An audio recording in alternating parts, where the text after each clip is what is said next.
In this video, I'd like to talk about dream analysis and why we dream in the first place.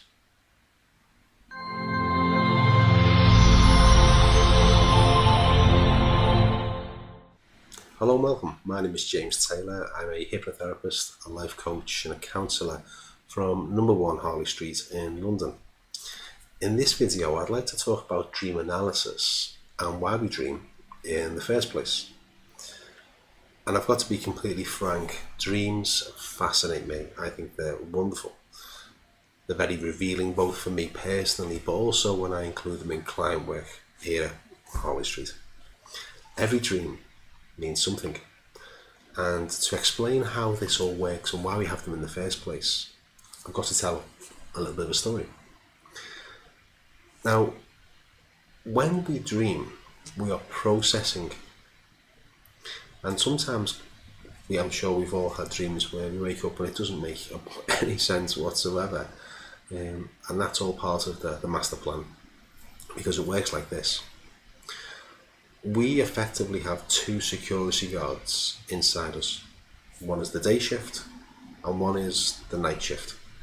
Now the day shift is the one that's awake and with me now, and anything difficult I may have experienced or something that's upset me, to save me processing it now, it will keep it from me as a safety measure.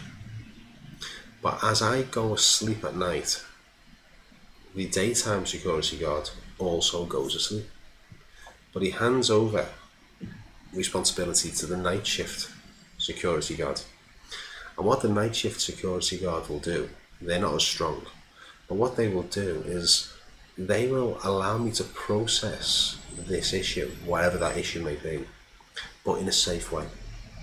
So the way they make it safe is to change the story, change the scenarios, change the characters, change the people, change lots of different things, but in a way that we have creative genius within us. The night shift security guard will weave our issue in there somewhere in such a subtle way you may not be aware of it.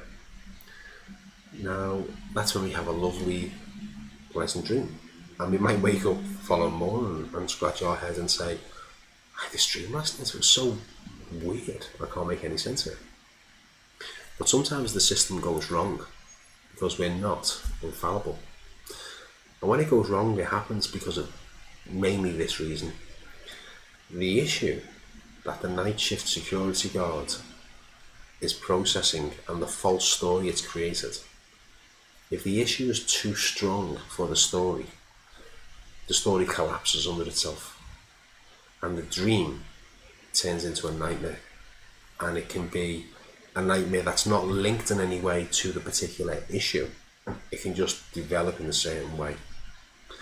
Now what happens then is that as we drift into a nightmare, it alerts the day shift security guard. They're quite upset because that's their time to rest.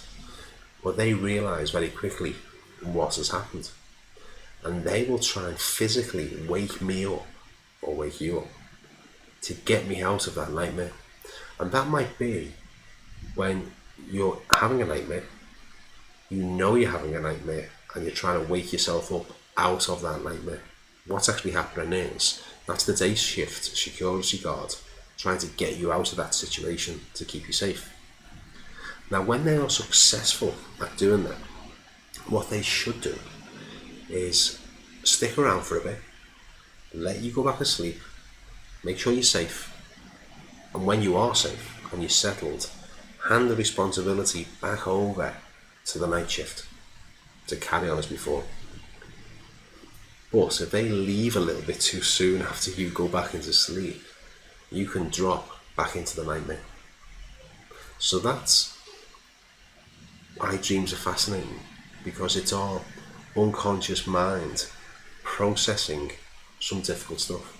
And in fact, Freud used to intentionally have a sleep every day, just a little nap, and when he'd wake up he would have had a dream and he would analyse his dreams. Now we all dream, but some people say I can't remember any of my dreams, and that may be because of the level that you're at when you go into a sleep. But if you do know your dreams, you are able to analyse them. And this is why personally I don't really agree with books that if you dream about a snake, it means something devious, and if you dream about a piece of wood, it means something else. It can mean them things. But we are all unique people. We're all unique creatures. So the way you process something difficult might be different to the way I process something difficult. So that's hopefully answered the question of why do we actually dream in the first place? We're processing, and we are a processing unit, and that's why the difference between dreams and nightmares and why we dream. So I hope that makes sense. My next video, I'm going to be talking about limiting beliefs. So that's quite a big one because we all have them. The limiting belief is the kind of thing where you might want to go and try something and no one else has to say a word. That voice in your head will say, who do you think you are? Okay, so the next video is going to be about limiting beliefs and how we can work to address that. I think you might want to catch that one.